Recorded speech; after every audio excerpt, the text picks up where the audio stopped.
Daddy जी, पिछले अंक में आपने पढ़ा किस तरह डैडी जी बकरियां पहाड़ पर चढ़ने जाते हैं और किस तरह से उनका सामना भालू से होता है और उनकी हड्डियां टूट जाती हैं, चोट लगकर वह वापस आते हैं। ये यहाँ तक की कहानी आपने पिछले अंक में पढ़ी। अब उसके आगे। और जब डैडी जी ने मोहल्ले में प्रवेश किया तो प्रवेश करते ही बकरिया पहाड़ से आया मेरा दोस्त, दोस्त को सलाम करो, हा हा हा। सारे डैडी जी का मजाक उड़ा रहे थे। ओहो बेटा, यही है मधु मुस्कान की डैडी जी। वाह, जैसा सुना था वैसा ही पाया। ओए मैंने कहा शेरपा जी, तू ही आ गए। तगड़ी तो टंगड़ी तुड़वा के, मेरा मतलब है पहाड़ से चढ़ के। ओए लड्डू बंटो भाई। साहब, मैं वो शांताराम जी का चेला हूँ, चमचा हूँ। मैं आपके इस चढ़ाई पर एक नई मूवी बनाना चाहता हूँ। कहते हैं बहुत बढ़िया कॉमेडी की फिल्म बनेगी।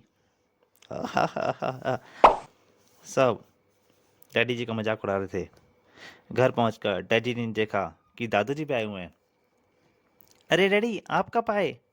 कैसे हैं आप? मैं तो ठीक हूँ, तू अपनी सुना। ये क्या हालत बना रखी है तूने अपनी। बहादुरी के कारनामा करने में बहादुरों की ऐसी हालत अक्सर हो ही जाया करती है। हुआ यूं कि बकरिया पहाड़ पर मुझे एक साथ 6 नहीं 8-8 भालुओं ने घेर लिया। मैंने उन्हें बहुत समझाया कि भाई मत भिड़ो मुझसे, वरना पिटोगे। पर कहाँ जी, वो तो जैसे घर से पिटने की ही क्षण कराया निकले थे। बस फिर क्या था, मैं पिल पड़ा उन पर। मार मार कर लेवड़ा बना दिया मैंने उनका। पर तुम्हें ये चोट कैसे आई? ओह ये हे। 8 भालू तो पिट कर भाग गए, पर उनके साथ ही उनका एक छोटा सा बच्चा भी था। उसे चोट उसी मुझे चोट उसी ने पहुंचाई है, क्योंकि आप तो जानते ही हैं कि बहादुर किसी बच्चे पर हाथ नहीं उठाता। हे। और 2 दिन बाद, डैडी ये देखो, हमने जयपुर के खंडरों में से खुदाई में यह क्या निकला है। अब इसे हम यहाँ के म्यूजियम में बेचने जा रहे हैं। डैडी जी के दिमाग की बत्ती जल गई। इस बेसिर पैर की मूर्ति को कौन खरीदेगा? डैडी, यह मूर्ति बड़ी खतरनाक मूर्ति है। इसके बारे में कहा जाता है कि यह जिसके पास भी रहेगी उसी का बंटाधार करेगी, इसलिए तो हम इसे म्यूजियम में बेचने जा रहे हैं। अच्छा, मैंने तो वैसे कभी भला नहीं हुआ मेरा तो, इसलिए इस मूर्ति को मैं अपने पास रखता हूँ और देखता हूँ मेरा बंटाधार कैसे करती है। पर डैडी, ये बड़ी खतरनाक मूर्ति है, आपके लिए बड़ी अशुभ सिद्ध होगी। अबे चुप, यह सब ढकोसलेबाजी है। भैया, अब क्या होगा? म्यूजियम वाले तो हमें इस मूर्ति के 1000 रुपए दे रहे थे, अब वो भी गए हाथ से। ठहर जा, मुझे एक आइडिया आ रहा है। चल आ मेरे साथ, हम डैडी को यह साबित कर देंगे कि ये मूर्ति अपने पास रखना वाकई खतरनाक है। उधर डैडी जी, हा हा हा, यह मूर्ति खतरनाक हो सकती है। वाह वाह, क्या बंडल बाजी है। हेडक, इधर आ। और जोजो ने दीवार के पीछे से लकड़ी डैडी जी के पैरों में उड़ा दी और डैडी जी हवाई जहाज बनकर धड़ार से गिरे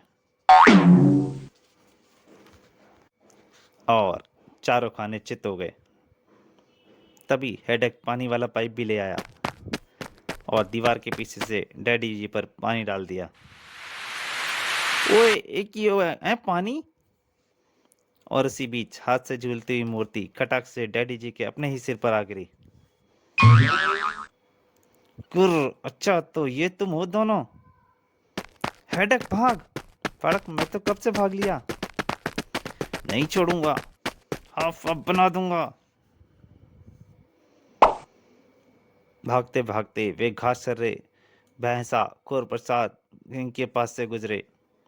आए, लगता है एक जालिम मासूम बच्चों को भगाए हुए है। जुल्म के खिलाफ लड़ने के लिए ही तो मैं इस दुनिया में आया हूँ। गुर्र। और वह डैडी जी के सामने आकर खड़ा हो गया। क्यों बे, बच्चों को दौड़ाने में थोड़ा बड़ा मजा आता है? नहीं, मेरी बात तो सुनिए। मेरा असूल है, पहले पिटाई फिर बातें। और उसने जमकर डैडी जी की सेवा की। अगले दिन डैडी ने हमें मूर्ति भी वापस कर दी है और इस घटना के बारे में अपना मुंह बंद रखने के लिए 200 रुपए भी दिए हैं। इसका मतलब म्यूजियम में हमें इस मूर्ति के लिए 1,000 तो मिलते ही, और ये 200 मूर्ति, 200 रुपये इस मूर्ति का बोनस।